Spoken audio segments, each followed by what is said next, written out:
Texas Governor Greg Abbott is on an economic development trip in Asia with members of the Texas business community. He was in Taiwan over the weekend. He's in South Korea today and will wrap up in Japan. Joining us now from Seoul, Texas Governor Greg Abbott. We'll start with some issues at home, though. Governor, it's good to see you. Thanks for joining us. The Hurricane Beryl has hit, kind of interesting, between Galveston and Corpus Christi. And when I hear Galveston and hurricane, I can't help but think of the 8, 10, 12,000 people that died way back in 1900. But at least at this point, with satellites and everything else, we have early warning. What were the preparations this time for Beryl? So listen, they are always extensive. Texas has probably the top division of emergency management in the country. And I just got off the phone with the chief of that division, and they had prepared days in advance with supplies, with support, with response in a massive triangle, looking where you are on the map there, where the hurricane eye came across, stretching all the way almost over to Louisiana, then stretching up where the map just showed right there, just on the Texas side of Shreveport. Listen, there's going to continue to be a massive rain event all the way from the Gulf Coast up to northeast Texas. So we're concerned about a rain and heavy rain challenge that we're going to see in the state of Texas, as well as the winds that continue to whip through the greater Houston area and will continue a high wind event all the way up through central East Texas.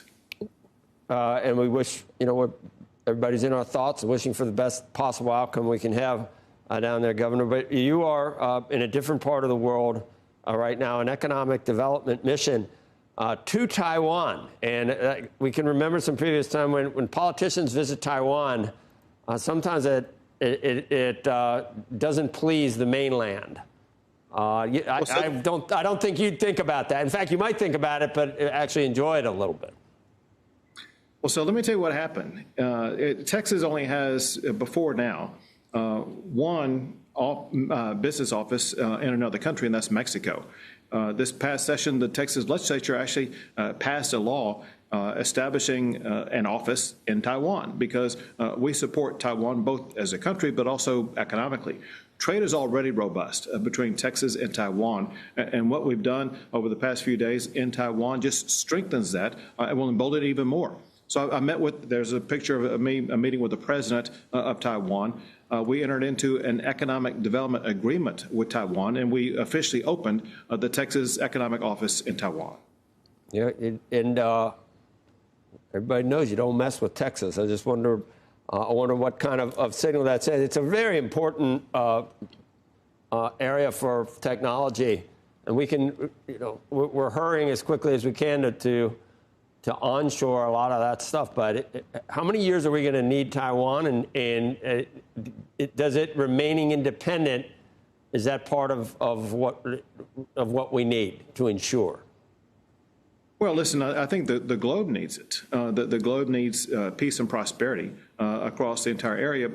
Also, as you point out, as far as technology is concerned, Taiwan plays a pivotal role. TSMC is the prolific chip maker. It's just one of many companies that play such a very powerful role. That said, one thing that we found both in Taiwan and now in Korea, and that is what we'll call a nearshoring or onshoring back into the United States, and especially back into the state of Texas, especially as it concerns high-tech and semiconductors. One quick example here in Korea, and that is Samsung has developed a massive semiconductor facility in the state of Texas. Texas is the #1 semiconductor producer in the country. Here's the deal. We've met with a lot of companies in Korea now that are interested in trying to set up operations near Samsung, just outside of Austin, Texas. That's what you see happen once you have a large company establish a large presence in a state like Samsung has established in Texas. Governor, switching gears, do you expect President Biden to last the week as the presumed presidential nominee for 2024? That's anybody's guess. You got to ask him about it. You hear one story one day, another story another day, and it's obviously the biggest guessing game in the United States right now. But anybody who seems to try to make a prediction seems to turn out wrong. Who would you, if you obviously you support President Trump. Who do you think his team would rather face? President Biden, Vice President Harris, or, I don't know, take your pick, somebody else?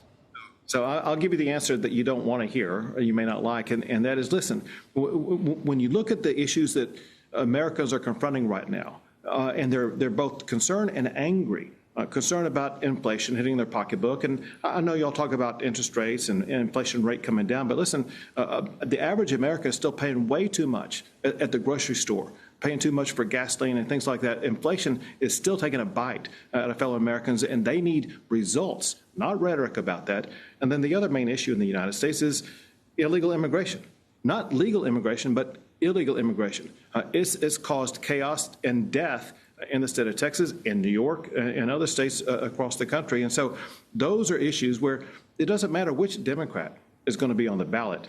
They are going to be tied to those issues that will ensure that Donald Trump is going to be elected president this November. The Journal has a piece today. What is imperative is that former President Trump, in the vice president selection, pick someone that, maybe they're implying that the Democrats made a mistake by not picking someone necessarily that's ready to be president immediately, and they're saying that that's really important. Do you know who would your pick be for President Trump? So I'll give you an interesting observation. My memory goes back to the Eisenhower presidency all the way through the Biden presidency.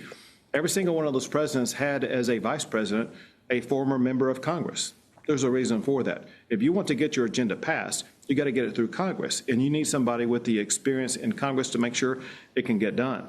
There are several people on the list for vice president who qualify under that, and I think all of them would be terrific, as well as some who have not served in Congress. And other people say a governor is more important as an executive. So I'm trying to think that not all the governors that are in the running served in Congress, did they? Well, so no, the governors who are in consideration for this did not serve in Congress. I mean, there's maybe one governor who did, but some who did not. But listen, the reality is Donald Trump is going to have top quality candidates available for him who will help him run the office, more importantly before that, help win the election, but most importantly, serve the American people.